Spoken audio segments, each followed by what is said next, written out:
સોનાની ઉપર કઈ રીતની ઇમ્પેક્ટ આવતી દેખાઈ રહી છે એની જો આપણે વાત કરી લઈએ તો સોનામાં આજે દબાણ આવ્યું છે. કોમેક્સ પર સોનાની અંદર દબાણ છે અને ભાવ 2650ની આસપાસ 2630 સુધીની કિંમતો કોમેક્સ ઉપર દેખાઈ રહી છે અને એમસીએક્સ ઉપર પણ સોનામાં દબાણ છે અને ડોલર ઇન્ડેક્સમાં આવેલી મજબૂતીને પગલે ઘટાડો અહીંયા આગળથી આવતો દેખાઈ રહ્યો છે. 75483 ઉપર ગોલ્ડ એમસીએક્સ.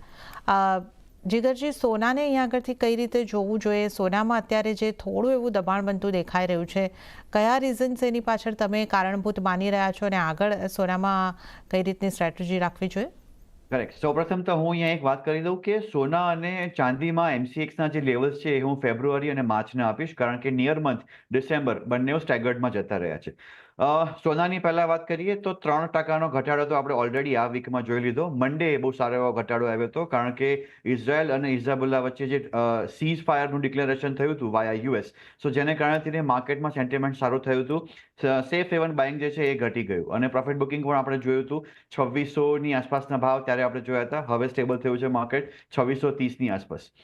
ડોલર ઇન્ડેક્સમાં પણ એક રેલી આવી હતી, કારણ કે ડોનાલ્ડ ટ્રમ્પનું જે પ્રેસિડેન્શિયલ ઇલેક્શન હતું એ ક્લિયર મેન્ડેટ સાથે એ જીતીને આવ્યા છે અને હવે કોઈ એમાં બ્લોકેજ નથી. એટલીસ્ટ પ્રેસિડેન્શિયલ ઇલેક્શનનો કોઈ રિસ્ક નથી એ મેટરમાં લઈને. જે માર્કેટ પહેલા ડિસ્કાઉન્ટ કરતું હતું કે રિસ્ક હોઈ શકે છે, એ નથી.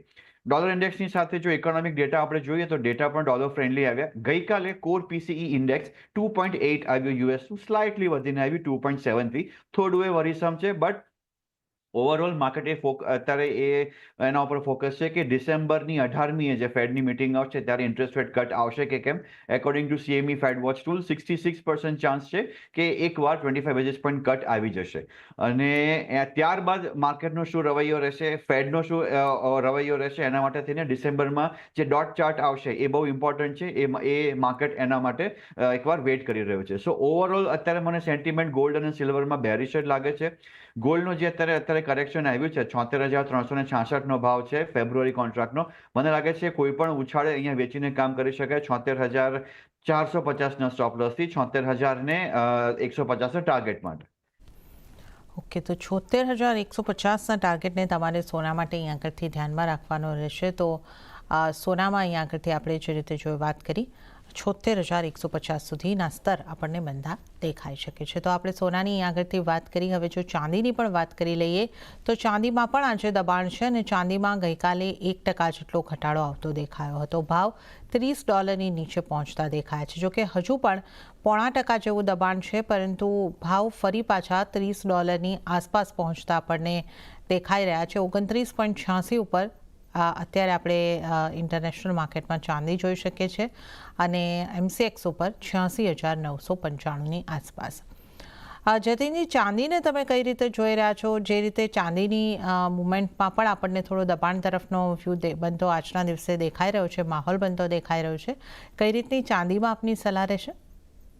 ગોલ્ડમાં જે રીતે પ્રેશર આવ્યું છે, ચાંદીમાં પણ એ જ રીતનું પ્રેશર અહીંયા જોવા મળ્યું છે. અને તમે જેમ કીધું કે $30નો બહુ સારો સપોર્ટ છે અહીંયા. $30 જો બ્રેક થાય છે કોમેક્સમાં, તો પછી માર્કેટમાં એ ક્લોઝિંગ બેઝિસ પર $30 જો બ્રેક થાય છે તો પછી $27 સુધીના ચાન્સીસ છે. ઓવરઓલ એમસીએક્સ પર હું વાત કરું તો માર્ચ કોન્ટ્રાક્ટ જે છે, જેનો ભાવ અત્યારે 89,110 ચાલી રહ્યો છે, એમાં મને લાગ્યું છે કે 86,000 સુધીના અત્યારે ભાવ આવવાની શક્યતાઓ છે.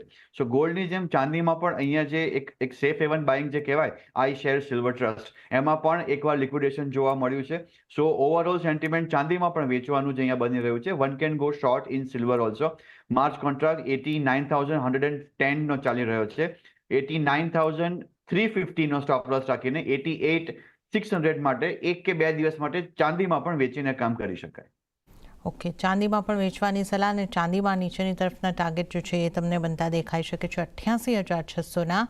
તો અહીંયા આગળથી વેચીને કારોબાર કરવાની સલાહ સોના અને ચાંદી બંનેની અંદર બનતી દેખાઈ રહી છે. તો આપણે સોના ચાંદીની અહીંયા આગળથી ખાસ વાત કરી છે. બંનેમાં સેલ કરવાની સલાહ બનતી દેખાઈ રહી છે. નીચેના ટાર્ગેટની